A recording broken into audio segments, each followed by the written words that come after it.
Good afternoon and welcome to Thatcher Farm.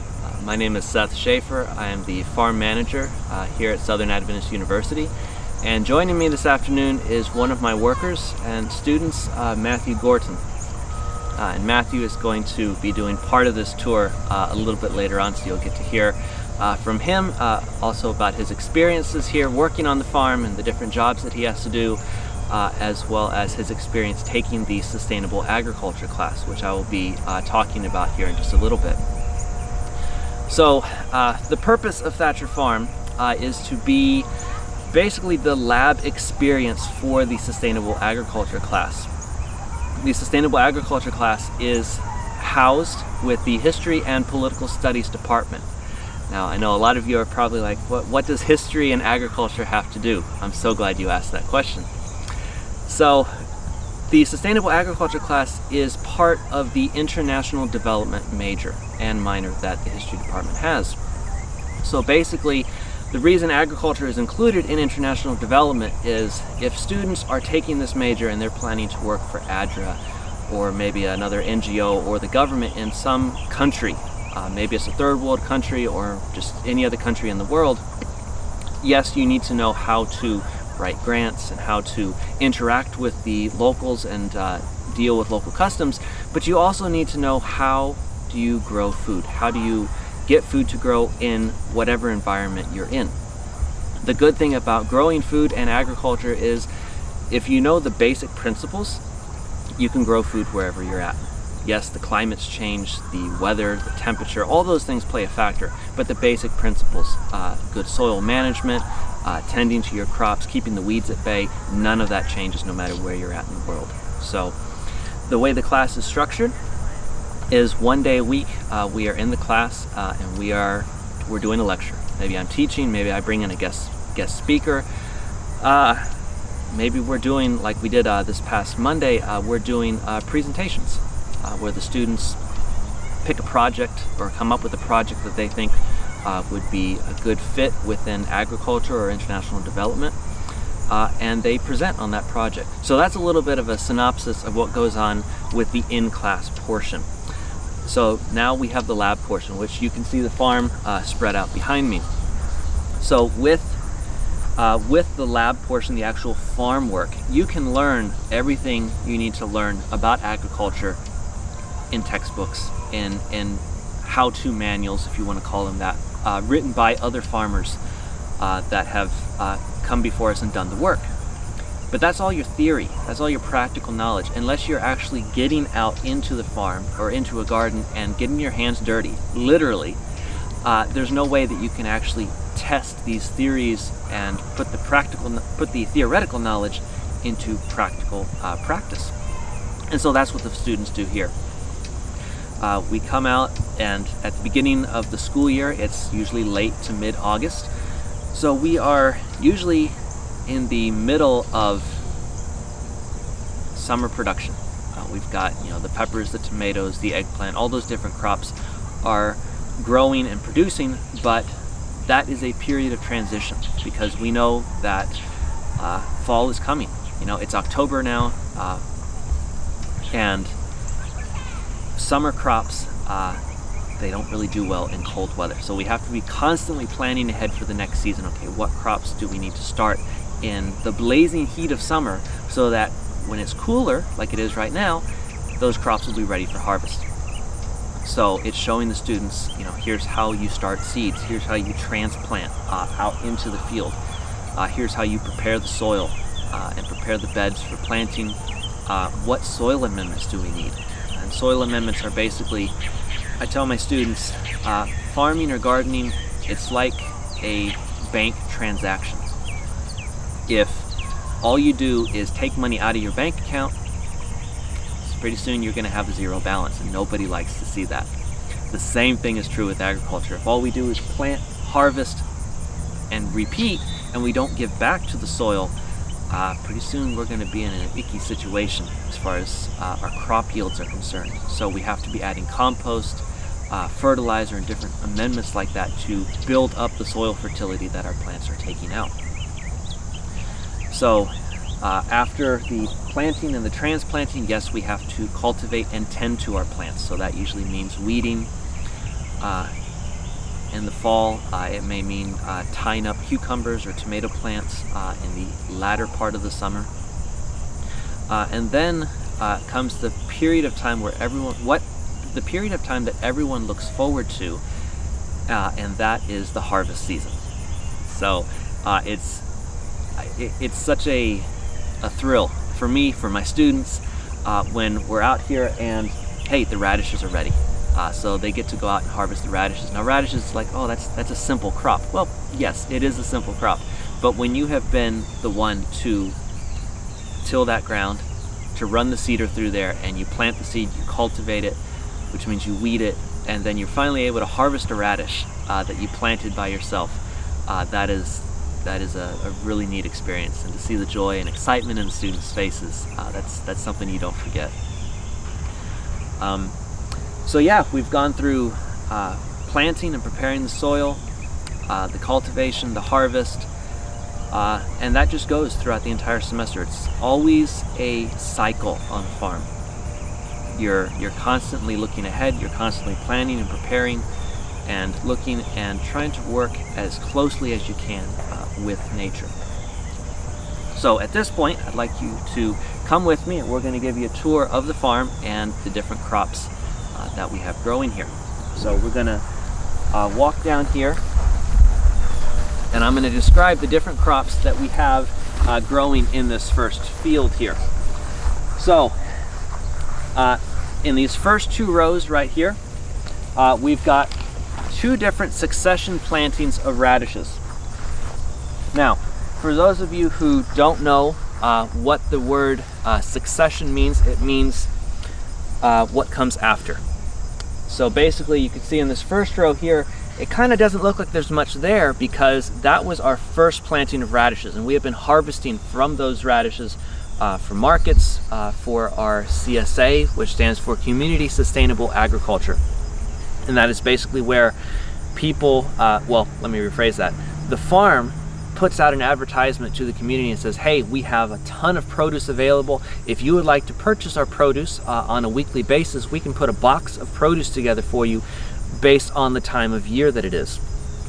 So radishes, as we are transitioning into fall, radishes are one of the crops that people can expect to find in the CSA boxes.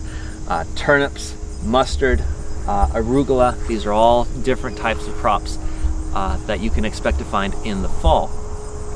So as you could tell from the first planting, you know, we have harvested the majority of them, and the rest of them are going to be coming out next week, and then we're going to be done with those radishes. And so there'll be maybe a week or two break of radishes, and then this next crop of radishes that you see right here growing at my feet is going to be ready. And so then we'll start harvesting them, and we will have already tilled and then replanted the first row with a different type of green. We always want to be changing out the variety of produce that we have growing in any one section of the field and the farm. Again, it goes back to recycling nutrients back into the soil. It goes back to disease management as well as keeping the weeds at bay. So if we can transition now a little bit further down the field, you can see, again, like I was talking about with the succession planting, different crops at different stages. You always want that because especially if you're going to market, if you're doing a CSA, you never want to run out of a crop, let alone all your crops, and basically be stagnant for a period of time until your next crop comes in. That's not a very good business sense. So that's a lot of what we do, is just working with the calendar and keeping things in sync and making sure that we always have crops growing and coming available. So as you can see over here, we've got a couple rows of mustard, and then we have some more turnips. Now this middle section here was just recently tilled up and planted. We've got Arugula Kohlrabi, and for those of you who don't know what a kohlrabi is, think of a turnip that grows above the ground. And it's got a slender root system that goes into the ground, but the majority of the plant is growing above the ground it's basically in a ball shape.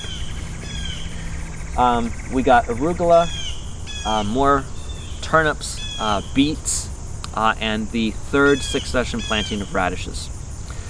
With some of our crops, like with the mustard and whatnot, we don't have to do as many plantings of those because the mustard plant, the way we do it here is we let them grow so that they're large enough that we can just harvest the largest leaves from the plant, but the plant continues to grow.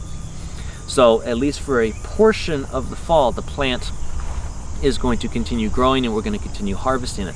But we want to make sure that we have enough of any one of these plants that we can harvest throughout the winter and never run short.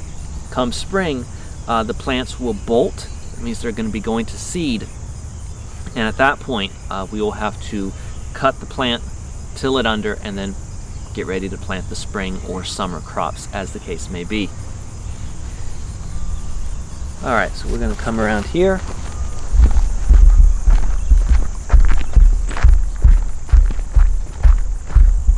So we've got more arugula growing here next to these ornamental cherry trees. The neat thing about this patch of mustard here is this is where we had mustard growing last spring.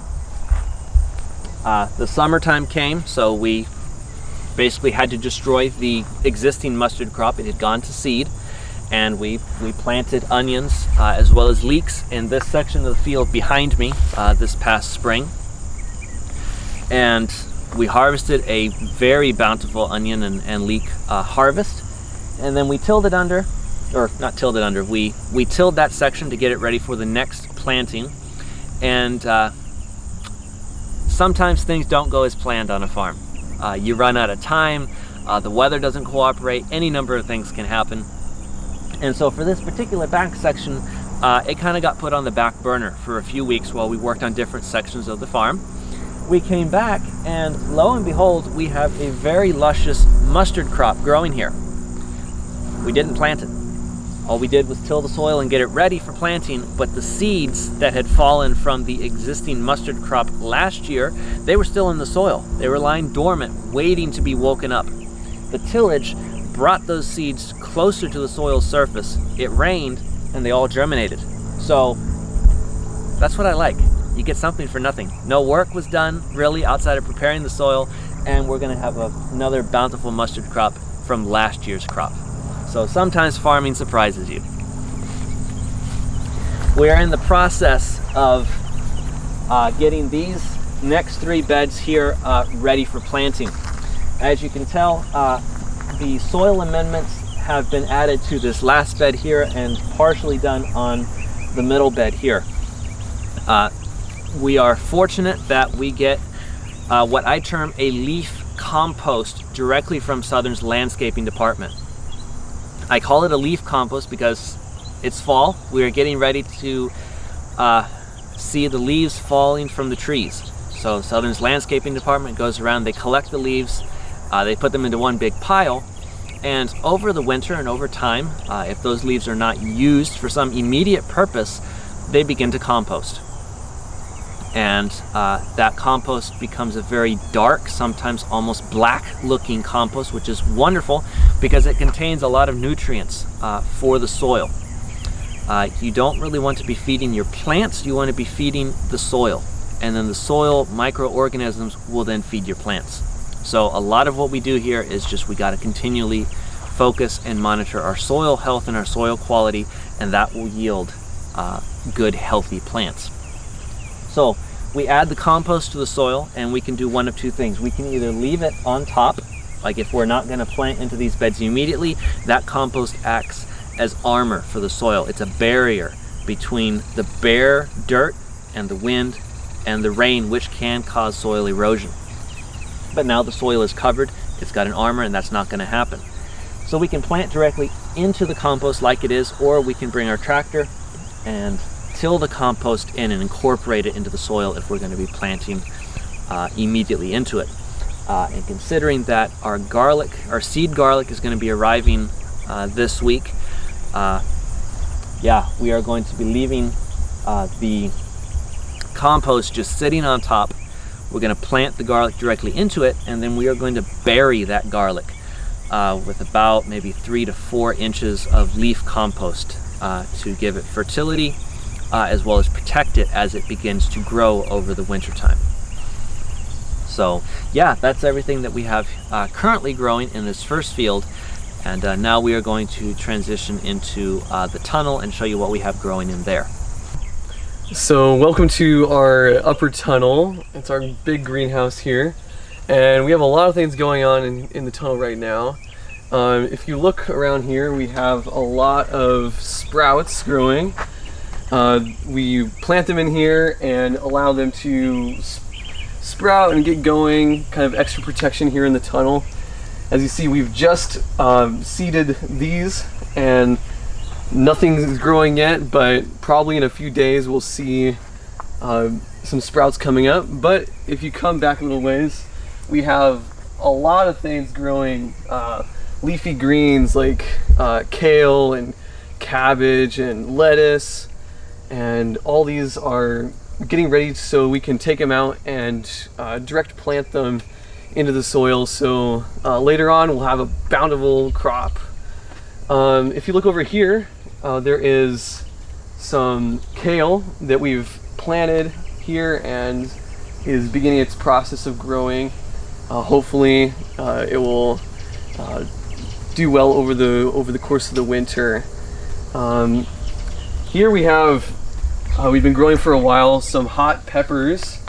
As you see, there's a bunch coming in right now, so hopefully we'll be able to enjoy them pretty soon. So I'm actually in the sustainable agriculture class here at Southern, and I've learned a lot this semester. And over the course of the class, we've been able to work here on the farm, but also read some really good books on agriculture and enjoy some really good lectures on agriculture.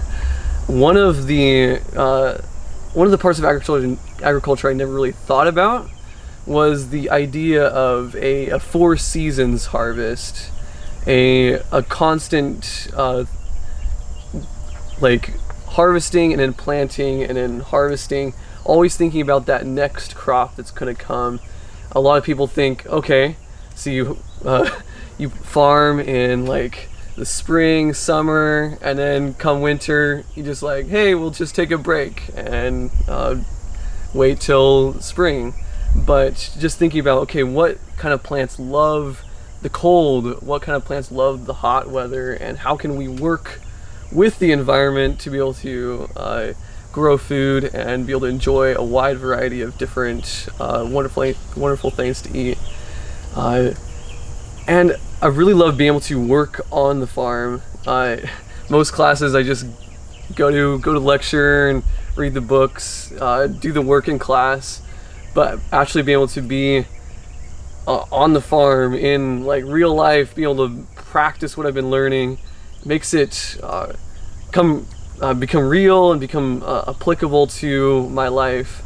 I really think maybe after the class I won't become a farmer, but I can at least use the skills I've learned to benefit other people, have my own garden, and be able to teach other people about how to grow organic, how to grow things with nature, and be able to help other people and also provide for everyone's needs. So I think that's a really valuable lesson to be able to learn in a class and be able to work on a farm. So I've really enjoyed the class, and I really hope other people will do this too. All right. Thank you, Matthew, for showing us around inside the tunnel, as well as giving the viewers some of your experiences both working on the farm and with the sustainable agriculture class.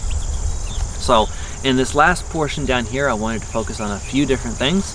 You can see the field behind me. It looks like nothing is growing, and that is partially correct. We are in the process of direct seeding this field with more winter crops. So it's going to be more turnips, more beets, more kale, arugula, Swiss chard, different crops like that are going to be going into this field.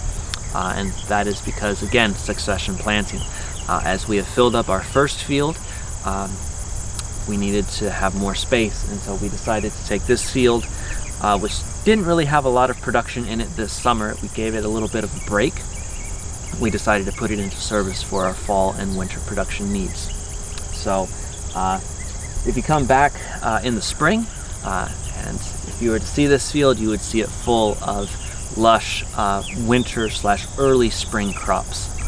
That'll be in full production at that point in time. Over here, you can see this field.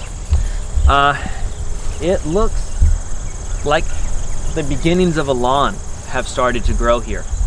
You can see what looks to be grass covering the majority of this field, and it's not grass. It's not going back to weeds. Instead, what this is we have put this field behind me into a cover crop. Now, a cover crop is not a cash crop. It's a crop that is covering your soil. If you'll remember a little bit earlier in the tour, I talked about adding compost to the rows, and the compost acting as an armor on top of the soil, protecting it from wind and water erosion. Well, that is exactly what the cover crop is doing. The difference here is the cover crop is a green manure. It's a living substance that is on top of the soil. It's sending roots down into the soil, and it's holding that soil in place. The roots of the cover crop, we've got 3 different ones in this field. We have buckwheat, which is going to be dying as soon as the first hard frost comes. It is not a cold hardy plant. It is a leftover crop from the summer. We had a buckwheat cover crop this summer that did excellent, and then we had some leftover seeds, and so we just kind of scattered them, and the buckwheat from this summer also direct seeded itself again. So we have both ways of planting that cover crop. But the majority of the crop out here is a winter rye.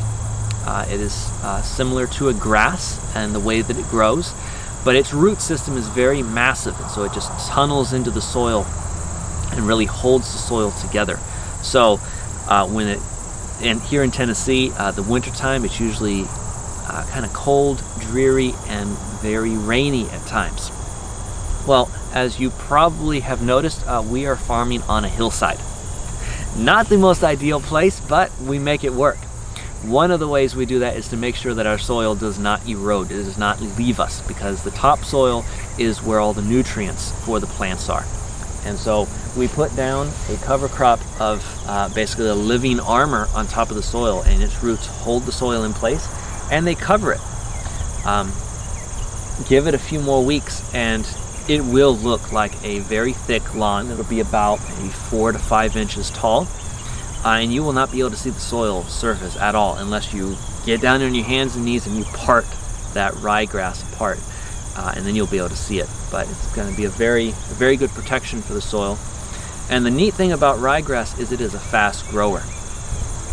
Come spring, if we don't do anything with it, basically by the time May or June rolls around, the field behind me is going to be about 7 to 6 feet tall with the rye growing, because it grows that fast, especially once spring comes. So you do need to terminate ryegrass as quickly as possible. Otherwise, you will have to bring a tractor and a bush hog in and bush hog it all before you can begin working your soil again. I wanted to give you a little bit of the history behind Thatcher Farm. So, as many of you are probably aware and possibly experienced when you were here at Southern, Southern has a very large history with agriculture. It used to be peach orchards, strawberry fields, and different vegetables that were grown in the fields and hillsides around the campus. They were all used for campus production in the cafeteria, and you had the students growing and harvesting and possibly even helping out in the cafeteria at that point in time with the food that they had grown and then prepared to eat. Unfortunately, there was a time period where no agriculture was here on campus, but that all changed in 2012.